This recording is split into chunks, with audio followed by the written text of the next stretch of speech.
Herkese merhabalar. Elif'in mutfağına hoş geldiniz.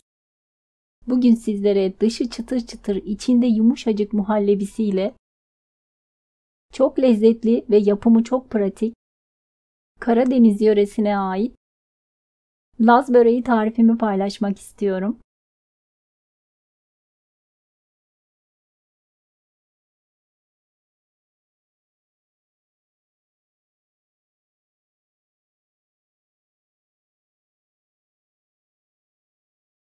Öncelikle şerbetimizi hazırlayalım. Tencerenin içerisine 2 su bardağı şeker, 2 su bardağı su ve 1 dilim limon ekleyerek ocağa alalım. Kaynayana dek ara ara karıştıralım. Şerbetimiz kaynamaya başladıktan sonra kısık ateşte 15 dakika kaynamaya bırakalım.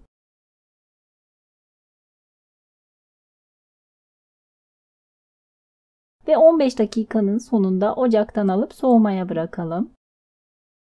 Daha sonra tatlımızın muhallebisi için 1 litre sütü tencerenin içerisine alalım.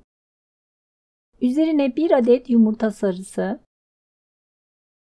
4 yemek kaşığı şeker, 2 tepeleme yemek kaşığı nişasta, 2 tepeleme yemek kaşığı un ve 1 çimdik tuz ekleyip çırpıcı ile güzelce karıştıralım.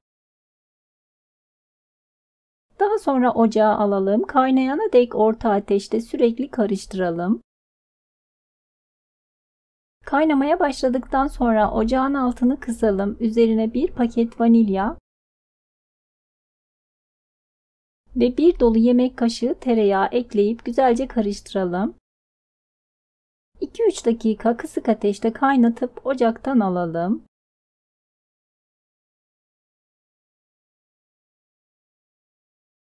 Daha sonra muhallebimizi başka bir kabın içerisine alalım. Üzerini buzdolabı poşetiyle videoda gördüğünüz gibi kapatalım ki kabuk bağlamasın soğuma aşamasında. Bu şekilde soğumaya bırakalım. Daha sonra 150 gram tereyağını eritelim. Videoda gördüğünüz gibi bir çay süzgeci ile süzdürdüm ki üzerinin köpüklerini alabilmek için. Daha sonra üzerine yarım çay bardağı sıvı yağ ekleyelim. Karıştırıp bir kenara alalım.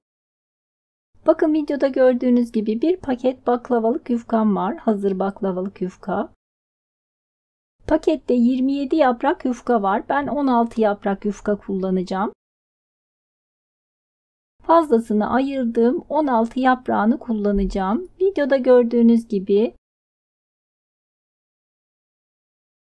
orta kısmından ikiye bölüyorum. Ve bu şekilde 32 adet yufkam oluştu. Üzerini nemli bir bezle örtelim ki baklavalık yufka çok çabuk bir şekilde kuruyor biliyorsunuz. Kurumaması için örtmeyi ihmal etmeyelim. Dikdörtgen borcamın dibini yağlayalım. Daha önce eritmiş olduğumuz tereyağı ile. Her defasında üzerindeki bezi açarak bir adet yufka alalım. Borcamın taban kısmına yerleştirelim. Ve üzerini fırçayla her tarafına gelecek şekilde yağlayalım.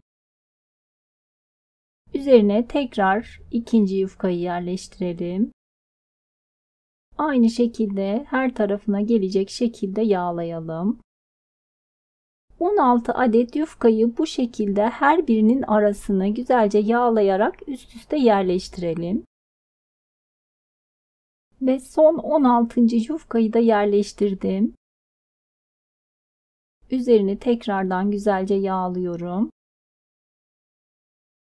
Daha önce hazırladığımız muhallebimiz soğudu. Güzel bir karıştıralım. Ve yağlanmış olan yufkalarımızın üzerine yayalım.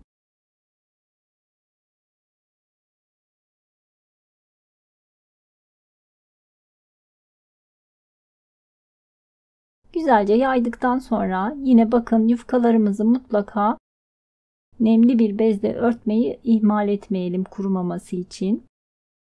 Yine aynı şekilde kalan 16 adet yufkayı her birinin arasını tek tek yağlayarak üst üste yerleştirelim. Ve son yufkamı da üzerine yerleştirdim. Kalan yağımızı tamamını üzerine dökelim. Dibindeki biriken beyaz kısmını ayıracağım yalnız. Bakın videoda gördüğünüz gibi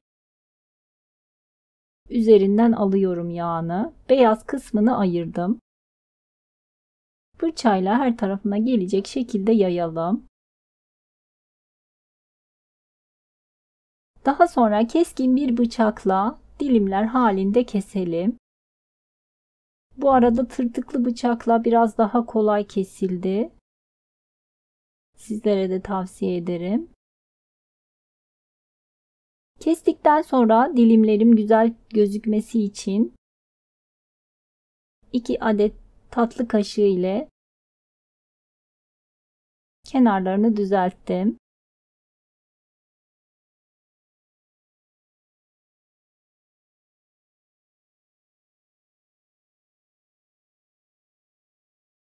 Daha sonra 180 derecelik ısınmış fırında orta gözün bir atrafına olacak şekilde fırına yerleştirelim.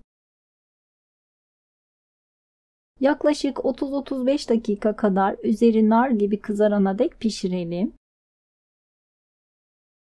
Ben yaklaşık 35 dakika kadar pişirdim ve fırından aldım. İlk sıcağı çıkana dek yaklaşık bir 5 dakika kadar bekleyelim. Daha sonra üzerine soğumuş olan şerbetimizi gezdirelim.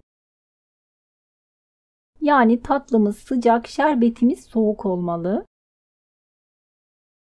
Bir 15-20 dakika kadar şerbetin çekmesi için bekletelim. Daha sonra dilimlerin üzerinden tekrar bir kestim.